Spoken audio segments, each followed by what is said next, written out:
8 December 2022 বৃহস্পতিবার NSC নির্মাণ সংস্থা দ্বারা 8 নং জাতীয় সড়কের 18 মোড়া এলাকায় কাজ করতে গিয়ে মাটি চাপায় 2 শ্রমিকের মৃত্যু ঘটে।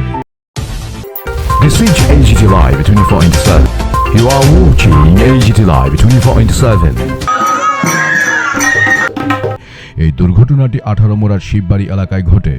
ঘটনা ঘটে সকাল 9টায়। শ্রমিকদের একজনের বাড়ি উদয়পুর, নাম স্বপন মজুমদার, বয়স 36। অপরজনের বাড়ি আসামের হুজাই লঙ্কা, নাম পুদুনা বরদুলই উর্ফে হরফু, বয়স 18। ঘটনার পর ড্রজার দিয়ে মাটির তলা থেকে 2 শ্রমিককে টেনে বের করা হয়। একজনকে পাঠানো হয় ধলাই জেলা হাসপাতালে, অন্যজনকে তেলিয়ামুড়াতে পাঠানো হয়।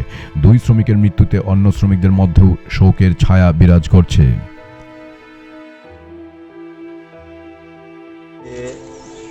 আঠারোমুড়া শিব মন্দিরের ওই সাইডে।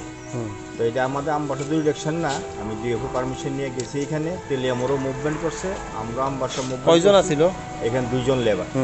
2 জন লেবারের মধ্যে আমরা একজন আনছি, আর তেলিয়ামুড়া ওরা নিয়ে গেছে আর কি। আচ্ছা, আপনার কোন জায়গায় নিয়ে গেছেন? আমরা নিয়েছি তুলাই জেলা ডিস্ট্রিক্ট হসপিটাল নিয়ে এসেছি। আর তেলিয়ামুড়ার টিম ওরা নিয়ে গেছে তেলিয়ামুড়া। আচ্ছা, অবস্থা কেমন? অবস্থা আমরা তো মৃত বলে ঘোষণা করতে পারি না। হ্যাঁ, আমরা রেস্ট্রি করছি, এখন ডাক্তার ডিক্লেয়ার দিই।